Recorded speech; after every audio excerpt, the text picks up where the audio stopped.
안녕하세요.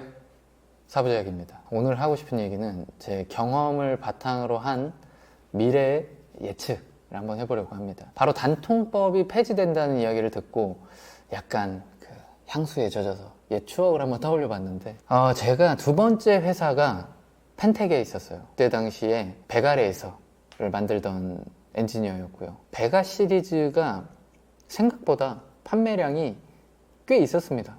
밀리언셀러였어요. 100만 대 이상이 팔리기도 했고 나름 자부심이 있었습니다. 지하철에 타면 내가 만든 휴대폰으로 뭔가를 열심히 본다 라는 걸 보면서 흐뭇함도 느끼고 했었는데, 단통법이 과연 뭐길래 법안이 나왔고 폐지가 되고 이런 일들이 생기는 걸까요? 제가 또 입사했던 초기의 이야기를 하면서 이 설명을 드려볼게요. 펜텍에 들어갔을 때 집체 교육을 받고 나왔는데, 휴대폰 제조사니까 휴대폰에 대한 어떤 정보성을 주기 위해 굉장히 큰 대리점 사장님이 와서 한번 강의를 하신 적이 있었어요.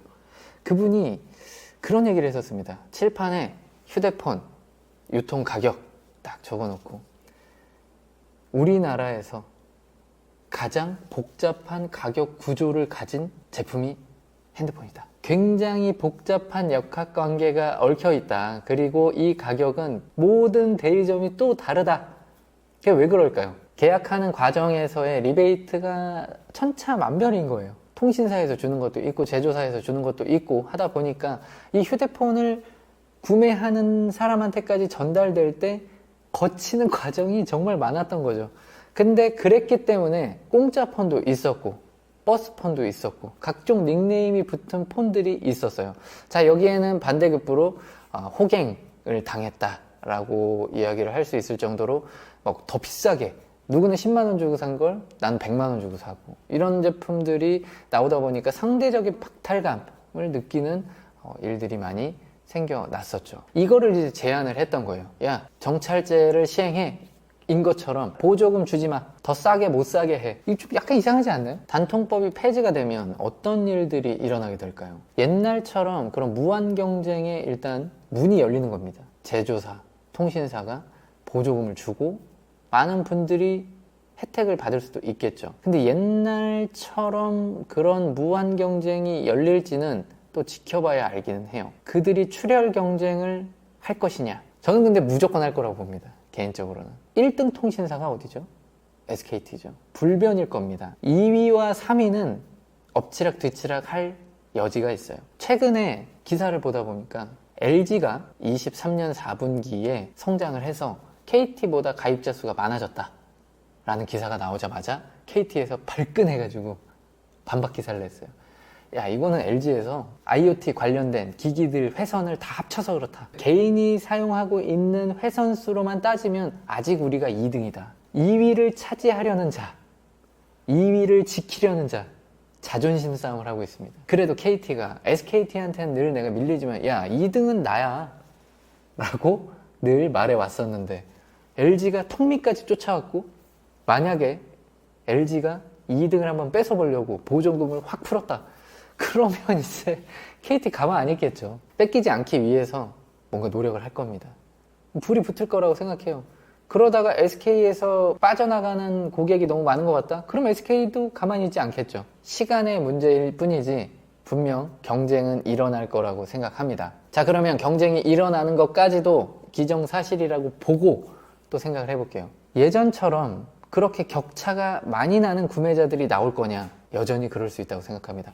정보가 넘쳐나고 있고 인터넷에서 정보를 찾으면 알 수 있지만 아직까지도 이 정보의 허들을 넘는 게 생각보다는 어렵지 않나 생각합니다. 휴대폰을 구매해야 될 때 알아야 할 용어들을 많이들 모르시더라고요. 근데 또 생각을 해볼까요? 여러분들이 이사를 갈 때 이사 갈 집에 가서 나름대로의 체크리스트를 갖고 계시잖아요. 도배장판은 괜찮은지, 물은 잘 나오는지. 근데 휴대폰을 구매하러 가서는 그냥 물어봅니다. 최근 제품 중에 제일 잘 나가는 게 뭐예요? 굉장히 소심하고 적극적이지 않아요. 거기서 뭐라고 얘기하면 잘 모르겠고, 그래서 한 달에 얼마 나오죠? 내가 내던 금액과 비슷하니까 그냥 하면 되겠구나 라고 생각하고 돌아오시는 분들이 많습니다. 질문을 몇 개만 더 던지면 되는 겁니다. 차를 사러 가서도 보시잖아요. 옵션을 들어갈 게 뭐뭐뭐 필요한지, 할인받으려면 뭐 해야 하는지. 유독 휴대폰은 그런 과정을 잘 안 거치시려고 해요. 그래서 여러분들이 알아야 할 단어 몇 가지만 알려드릴게요. 가장 중요한 거 세 가지. 선약, 공시, 할원. 선택약정, 공시지원금, 할부원금. 요 세 가지는 꼭 질문을 하셔야 됩니다. 그리고 내가 뭘로 가입이 됐는지 아셔야 돼요. 이건 이제 중고 판매를 할 때까지 영향을 미치는 거기 때문에 상당히 중요한 지점입니다. 선택약정은 가입할 때 너희 통신사를 이 기계를 가지고 내가 2년을 쓸게, 1년을 쓸게 약정을 걸고 들어가는 거예요. 공시지원금 같은 경우는 기계에 지원금을 주는 겁니다. 이 기계는 이 통신사에 약간 종신계약 되는 것처럼 갑니다. 2년 동안은. 공시로 받은 제품을 중고로 판매하잖아요. 새로 구매한 사람이 그 공시지원금이 들어간 폰으로 약정을 못 걸어요. 공시지원은 처음에 지원금을 더 많이 받는 거고, 선택약정은 요금제에서 할인을 받는 겁니다. 공시로 받는 경우가 보통은 이득처럼 보이는 경우가 있는데 2년을 쓴다고 곱하기를 들어가 보면 그게 그거인 경우가 많고, 대부분은 선택약정이 더 편리해요. 여러분들이 계산기를 한 번은 두들겨 보셔야 합니다. 좋은 판매자를 만나면 그쪽에서 다 해주죠. 공시와 선약, 표 딱 보여주고 고객님은 뭐가 유리합니다. 그거 보시고 결정하면 되는데 또 세상에 그렇게 친절한 사람들만 존재하지 않으니까 여러분들이 질문을 하셔야 돼요. 자, 공시하고 선약하고 제가 뭐가 유리한지 알고 싶습니다. 계산 한번 해주세요. 계산해서 보여줄 거예요. 그거 보시고 결정하면 됩니다. 그리고 할부원금, 내가 내는 요금, 그리고 이 폰에 들어있는 단말기 할부금의 원금, 그걸 합친 다음에 24 혹은 12로 나눠서 나오는 요금이 한 달에 낼 요금이에요. 근데 그 안에 눈속임처럼 넣어놔 버려요.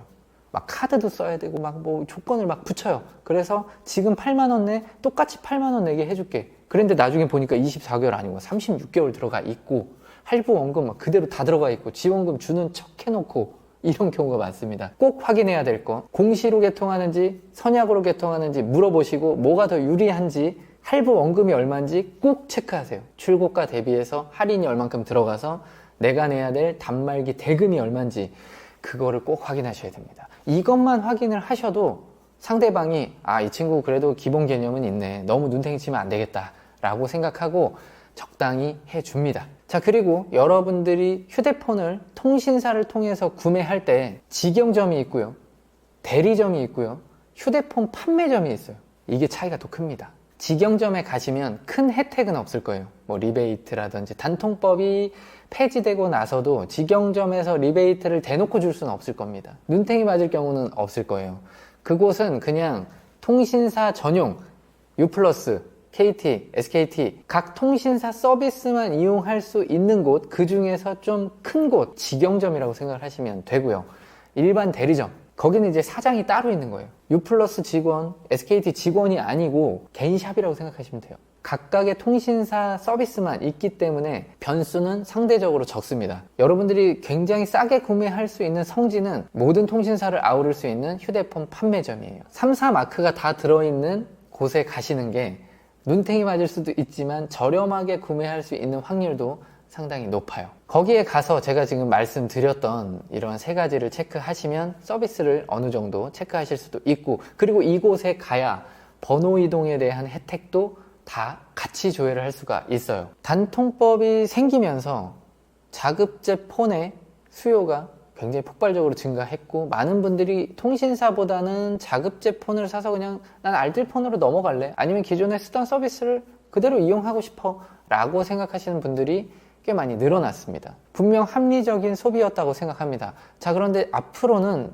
계산을 또 해보셔야 돼요. 알뜰폰을 사용하는 게 장점도 있지만 단점도 여러 가지가 있어요.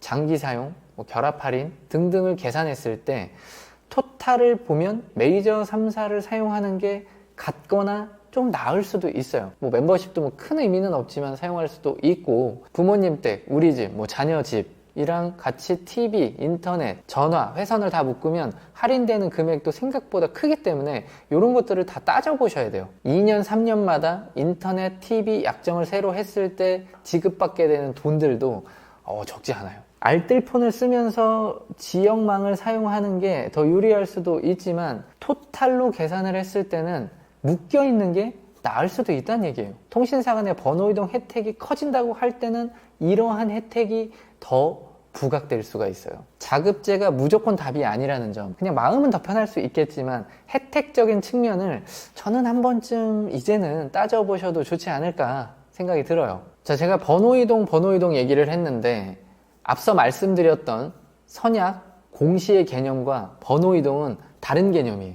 카테고리가 다릅니다. 하나 상위 레이어에 있다고 생각하시면 돼요. 통신사를 SKT를 쓰고 있는데 KT나 LG로 가고 싶다 라고 하면 이건 번호 이동입니다. 쓰던 번호를 들고 이동하는 거예요. 기기 변경은 쓰던 서비스를 그대로 사용하면서 기기를 교체하는 게 기기 변경이고요. 그거를 결정하신 다음에 선약으로 개통할지 공시로 개통할지 정하시는 겁니다. 앞으로는 어떤 미래가 펼쳐질지 모르겠지만 2024년 2월 현재에는 여러분들의 손에 가장 많이 쥐어지고 가장 많이 시간을 함께 보내는 기기는 휴대폰이라고 생각합니다. 집이 가장 중요하고 그 다음 차가 중요하고 그 다음은 휴대폰이 아닐까요? 이렇게 중요한 기기를 선택할 때 조금 더 공부하시고 조금 더 노력해서 더 좋은 제품을 좋은 가격으로 만나볼 수 있었으면 좋겠습니다. 명절입니다. 네. 휴일 잘 보내시고요. 또 봐요. 끝.